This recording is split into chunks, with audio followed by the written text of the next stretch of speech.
The world's travel may have come to a grinding halt, but how have food chains been disrupted from COVID-19 and how do we plan for an uncertain future? That's the topic of futurist Gihan Perera next Wednesday at the Food SA Summit. He joins me now to discuss. Welcome, Gihan. Yeah, thanks, Jenny. Great to be here. Great to have you with us. Now, how have our export markets been impacted by COVID-19? Because travel has significantly come to a grinding halt. Yeah, that's right. That's right. And for us, of course, like we say, our borders are closed, and they're closed to travellers, but they're still open to trade. And, even in South Australia, we've had recently seen the Singapore Airlines started flights carrying just cargo flights travelling to Asia, because most of the cargo, typically 80% of cargo travels in passenger planes. But given that that doesn't happen, the Australian government has this international freight assistance mechanism, which is designed to boost exports. But our exports have been hit, and there's no question about that. KPMG suggests that this year our exports will drop by 3%, which is quite significant.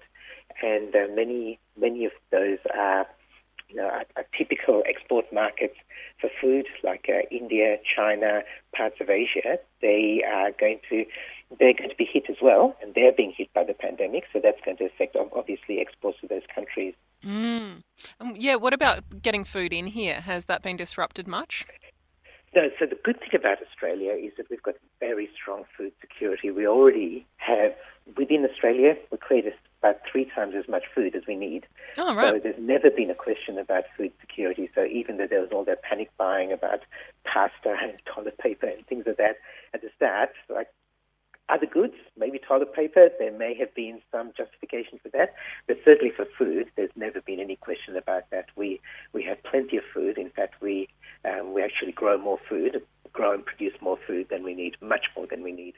I did not realise that. That's very interesting, because one of my questions was going to be about whether we become more self-sufficient, but it sounds like other countries might need to take a look inwards at that.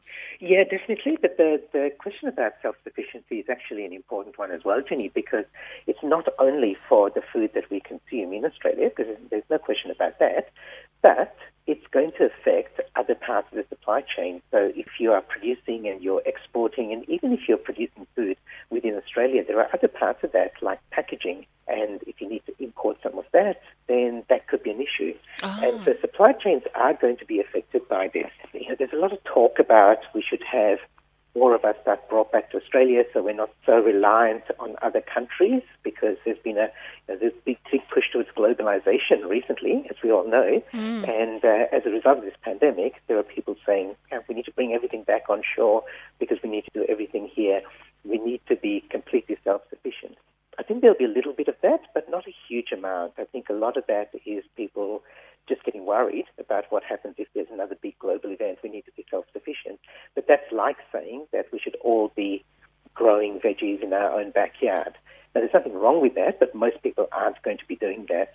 So as part of this, it's just this panic response to saying, we've suddenly found that we need to close our borders and we need to be completely self-sufficient. That's not going to happen. But in some cases it will. And there are going to be many businesses who are going to have as their plan A what they were doing before, but also have a plan B and a plan C. And that means that they've got fallback plans, which means that if their typical supply chain breaks down or they have problems with it, then they've got backup plans. And along the way, there are also going to be, everybody who's buying from them is going to want to know, what's your risk management strategy? What are you going to do if things go wrong in your supply chain? So the businesses that take that into account are the ones that are going to be more highly valued and more desired as suppliers.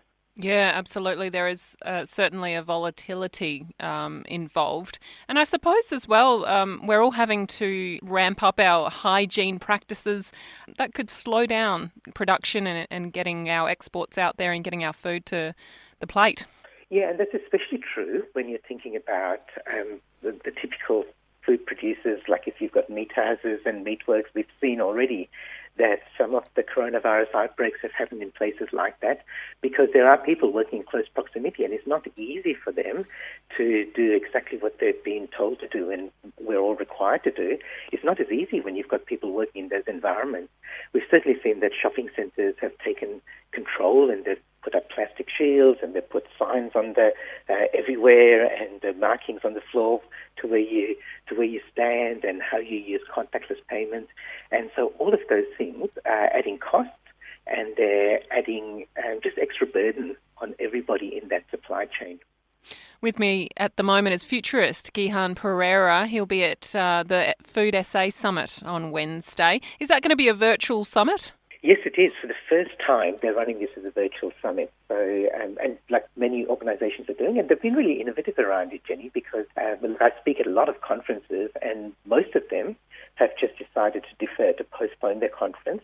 But Food SA, they went on the front foot and said, we're going to run it. We're going to figure out how to make it run virtually. And so we're going to have a virtual summit. And some people will say, well, that's a real pity because I like going to a conference. But one of the real advantages of having it as a virtual summit is that anyone can attend from anywhere. So many people who wouldn't have gone before, especially if you're in regional South Australia and you wouldn't have made the trip to Adelaide for the summit, you can now attend from your dining room table, your kitchen table, your home office, and they've already got more than 400 registrations for the summit, and many of them would have been people who would never have attended before because of the cost and time, but now they can because it's virtual. Great. And you know what, Jenny, this is actually one of the things that many other businesses are finding as well. I know of a winery that ran a virtual wine tasting because the cellar door was closed. They literally weren't allowed to have visitors to the cellar door. So they sent the wine out, did they? Yep. So what they did was people who wanted to could order it beforehand, but they actually had more than 4,000 people internationally attending the virtual wine tasting. Now, many of them didn't have the wines, but they were watching it. And as a result of that, it increased the profile, increased the brand. I'm a chocoholic, so I heard about a chocolate company in Germany that did a virtual chocolate tasting as well. A similar idea. You could buy it in advance, but even if you didn't, you just hop on a Zoom meeting, as we're all doing, and attend a virtual food tasting. Oh, there you go. Yeah, I had always thought that, during COVID-19, globalisation was shrinking, but it's just in a different form. We can still reach each other just electronically.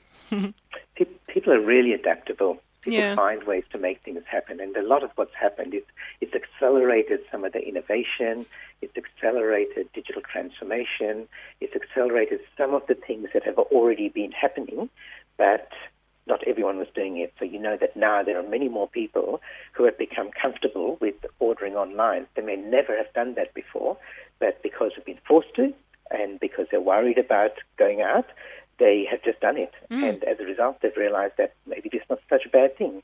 There have been managers who've been forced to send their people to work from home when they used to be in the office, and they find that, hey, you know what? You can actually trust people working from home, and they can be productive even though you can't see them every minute of the day. So a lot of things have changed. So when we relax some of the restrictions, it doesn't mean that we have to go back to the way things were. It means that we've got other options as well, and that's a good thing.